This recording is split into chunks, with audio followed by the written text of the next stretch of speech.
మన ప్రభువును లోకరక్షకుడైన ప్రభువైన యేసుక్రీస్తు వారి పేట మీ అందరికీ శుభాభివందనాలు తెలియజేస్తున్నాను. ఇటువంటి అవకాశాన్ని దయచేసిన దేవాతి దేవునికి కూడా నా హృదయపూర్వక వందనాలు తెలియజేస్తున్నా. కొద్దిసేపు దేవుని యొక్క వాక్యాన్ని మనం ధ్యానం చేసుకుందాం. యోహాను సువార్త 12వ అధ్యాయము మొదటి 3 వచనాలు. యోహాను సువార్త 12వ అధ్యాయము మొదటి 3 వచనాలు మనం చదువుకుందాం. కాబట్టి యేసు తాను మృతులలో నుండి లేపిన లాజరు ఉన్న బేతనియాకు పస్కా పండుగకు 6 దినముల ముందుగా వచ్చెను. అక్కడ వారు ఆయనకు విందు చేసిరి. మార్త ఉపచారము చేసెను. లాజరు ఆయనతో కూడా భోజనమునకు కూర్చున్న వారిలో ఒకడు. అప్పుడు మరియా మిక్కిలి విలువగల అచజటమాంసి అత్తరు 1 సేరున్నర ఎత్తు తీసుకొని యేసు పాదాలకు పూసి తన తల వెంట్రుకలతో ఆయన పాదములు తుడిచెను. ఇల్లు ఆ అత్తర వాసనతో నిండెను. యోహాను సువార్త 12వ అధ్యాయము మొదటి 3 వచనాలు మనం చదువుకుని ఉన్నాం.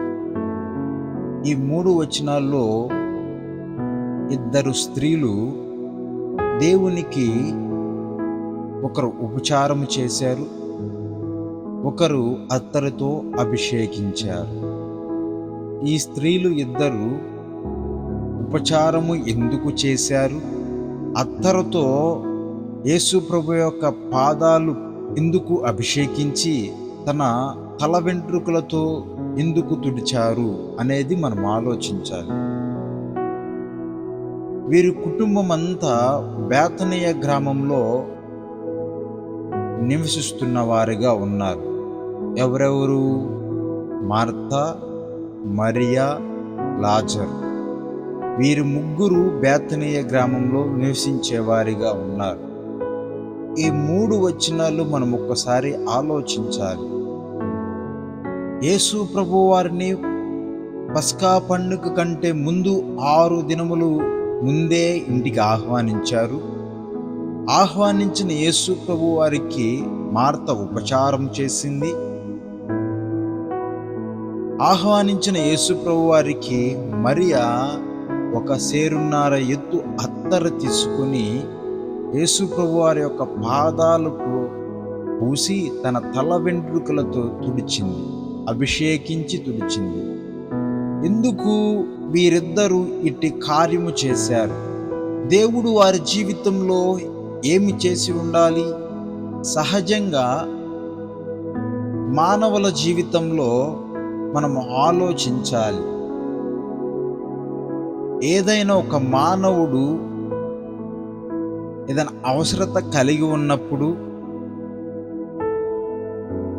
ఏదైనా ఇబ్బందిలో ఉన్నప్పుడు తోటి సహోదరుడు ఆ అవసరతను గుర్తెరిగి ఆ అవసరతను తీర్చిన యెడల మరలా అవసరత కలిగిన వ్యక్తి, అవసరత తీర్చిన వ్యక్తి దగ్గరికి వెళ్ళి కృతజ్ఞత కలిగి తనకు చేయవలసిన కార్యములు చేసేవాడిగా ఉంటాడు. మానవ యొక్క స్వభావం ఏమిటంటే, ఏదైనా మేలు మానవుని యొద్ద పొందుకున్నట్లయితే మరలా తనకు తిరిగి ఏదో ఒకటి చెయ్యాలనే ఆలోచన కలిగి ఉంటాడు. ఇక్కడ ఆలోచించాలి. మానవ స్వభావం కలిగి ఉన్న మార్త, మరియా వీరిద్దరు ఏం చేశారంటే, దేవుడు వారి జీవితంలో చేసిన మేళ్లను బట్టి, సహాయాన్ని బట్టి యేసు ప్రభు వారిని వారి ఇంటికి ఆహ్వానించి మార్త ఉపచారం చేసింది, మరియా అత్తరుతో అభిషేకించి తన తల వెంట్రుకలతో ఏం చేసిందంటే తుడిచింది, ఆయన పాదాలను తుడిచింది. ఏం చేశాడు యేసు ప్రభువారు వీరి కుటుంబానికి అని ఆలోచిస్తే యోహాను సువార్త 11వ అధ్యాయం 3వ వచనం, అతని అక్క చెల్లెండ్రు, ప్రభువా, ఇదిగో నీవు ప్రేమించువాడు రోగి అయి ఉన్నాడని ఆయన యొద్దకు వర్తమానము పంపిరి. యేసు ప్రభువారు ఒకానొక సమయంలో బేతనియ గ్రామానికి వస్తున్నప్పుడు మార్తా మరియా యేసు ప్రభువారికి ఒక వర్తమానం పంపారు. ఏమని? ప్రభువా, నీవు ప్రేమించి ఉన్నవాడు రోగి అయి ఉన్నాడు అని తెలియచేశారు. యోహాను సువార్త 11వ అధ్యాయము 14వ వచనంలో కనబడుతుంది. ఏమని? కావున యేసు లాజరు చనిపోయెను అని కనబడుతుంది. మార్తా మరియా యేసు ప్రభువారికి లాజరు రోగి అయి ఉన్నాడని వర్తమానం పంపారు. కింద వచనాలకు వెళ్ళే కొద్దీ యేసు ప్రభువారు అంటున్నాడు, లాజరు చనిపోయెను అని తెలియజేస్తున్నాడు. దేవుణ్ణి ఎందుకు ఆహ్వానించారు? దేవునికి ఎందుకు ఉపచారం చేశారు? దేవునికి ఎందుకు అత్తరు సీసాతో అభిషేకం చేసి తన పాదాలను తల వెంట్రుకలో తుడిచారంటే 11వ అధ్యాయము 2 వచనాలు మనం చదువుకుని ఉన్నాము. నీవు ప్రేమించి ఉన్న లాజరు రోగి అయి ఉన్నాడు, నీవు ప్రేమించి ఉన్న లాజరు చనిపోయాడు అని కనబడుతుంది. చనిపోయిన వ్యక్తిని బ్రతికించటం మానవులకి సాధ్యము కాదు. సర్వశక్తిమంతుడైన దేవునికి తప్ప, కుమారుడైన యేసుక్రీస్తు వారికి తప్ప ఎవరికి సాధ్యము కాదు. రోగి అయ్యున్న లాజరు వర్తమానం పంపినప్పుడు 3 దినాలు తర్వాత యేసు ప్రభువు వారు మరియా మార్తా లాజరు ఇంటికి వచ్చి మరణించిన లాజరును తిరిగి లేపాడు. సమాధిలో పరుండిన లాజరును తిరిగి లేపాడు, బ్రతికించాడు. ఎవరింట్లో? మరియా మార్తా ఇంట్లో. అందుకే వారు ఏం చేశారంటే, యేసు ప్రభువు వారు బేతనియ గ్రామం గుండా మరలా తిరిగి ప్రయాణమై వెళ్తున్నప్పుడు యేసు ప్రభువు వారిని పస్కా పండుగకు 6 దినముల ముందే తన ఇంటికి ఆహ్వానించారు. తన ఇంటికి ఆహ్వానించి ఉపచారం చేసి అత్తర సీసాతో అభిషేకం చేసి తన తల వెంట్రుకలతో తుడిచిన వారిగా ఉన్నారు. మార్త ఉపచారం చేసింది. మరియా సేరిన్నర అత్తర సీసాతో తన పాదాలకు పూసి తన తల వెంట్రుకలతో తుడిచి ఆయనకు అభిషేకం చేసిన వారిగా ఉన్నారు. ఎందుకు చేశారు? ఆలోచించాలి. మరియా మార్తా లాజరు యేసు ప్రభువారిని ఎందుకు ఆహ్వానించారంటే, తన కుటుంబంలో జరిగిన గొప్ప మేళ్లను బట్టి ఆహ్వానించి యేసు ప్రభువు వారికి ఏం చేశారంటే ఆతిథ్యం ఇచ్చారు. అత్తర సీసాతో అభిషేకించి తల వెంట్రుకలతో తుడిచిన వారిగా ఉన్నారు. ఆ అత్తరు యొక్క ఖరీదు ఇంచుమించుగా 300 దినారాలు అని మనకు కనబడుతుంది. ఎక్కడ కనబడుతుందంటే కింద వచనాల్లో 12వ అధ్యాయము మొదటి 4 వచనాలు చదువుకుంటా వెళ్తే 4వ వచనంలో అతన్ని అప్పగింపనయ్యున్న ఇస్కరియోతు యూద మాట్లాడుతూ, ఈ అత్తరు ఎందుకు వృధా చేస్తుంది? 300 దినారాలకు అమ్మి పేదలకు ఇవ్వచ్చు కదా అని అనుకుంటాడు మనసులో. అంటే ఆ అత్తరు యొక్క ఖరీదు, ఒక సేరున్నర అత్తరు యొక్క ఖరీదు 300 దినారాలు. ఒక్క దినారా వచ్చి ఆ రోజుల్లో 150 రూపాయలు అయితే, దాదాపుగా 300 రూపాయల దినారాలు అని అంటే 45,000 రూపాయలు.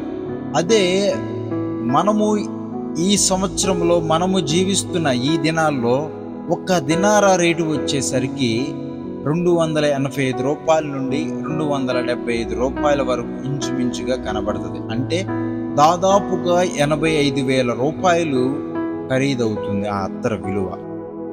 యేసు ప్రభువారు ఉన్న కాలంలో ఆ అత్తరు ఖరీదు 45,000 రూపాయలైతే, ఆ రోజుల్లోనే మార్తా మరియా యేసు ప్రభువారికి అతి ఖరీదైన విలువ కలిగిన అత్తరును 45,000 రూపాయల విలువ కలిగిన అత్తరును తీసుకొని యేసు ప్రభువారి యొక్క పాదాలకు పూసి అభిషేకము చేసి తన తల వెంట్రుకలతో తుడిచి అభిషేకం చేసిన స్త్రీలుగా ఉన్నారు.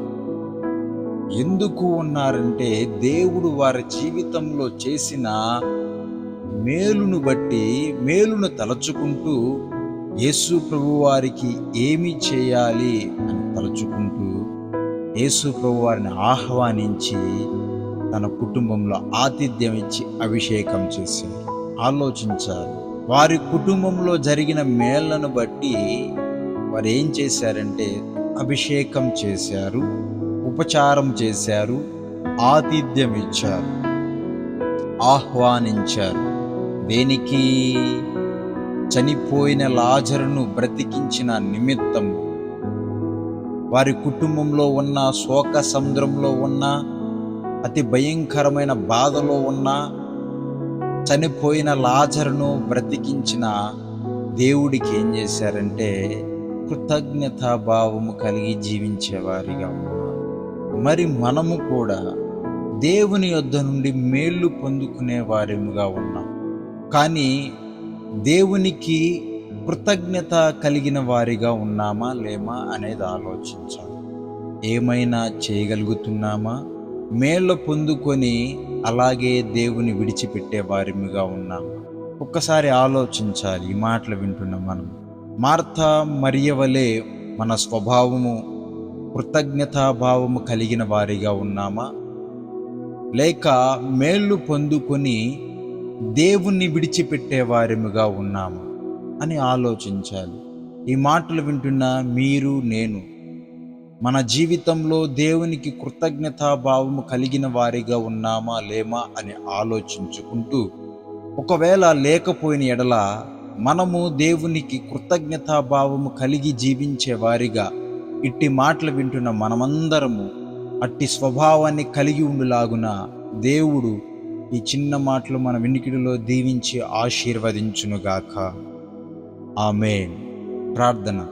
పరమ తండ్రి, నీ పాదాలకు వందనాలు, స్తోత్రాలు. గనుడా, ఆశ్చర్య కార్యాలు చేయవాడా మీకే స్తోత్రాలు. అద్భుతాలు చేయవాడా మీకే స్తోత్రాలు. నీ వాక్యము ద్వారా మీరు మాతో మాట్లాడిన విధానాన్ని బట్టి వేలాది వందనాలు, స్తోత్రాలు. ప్రభువా, మరియా మార్తలు ఏ విధముగా నీకు కృతజ్ఞతాభావము కలిగి జీవించారు ప్రభువా, తమ కుటుంబంలో చేసిన మేళ్లను తలుచుకుంటూ వారి దగ్గర ఉన్నదంతయు మీ పాదాలకు పూసి మీకు ఆతిథ్యం ఇచ్చి ఉపచారము చేసి కృతజ్ఞతాభావం కలిగిన వారిగా జీవించారు తండ్రి.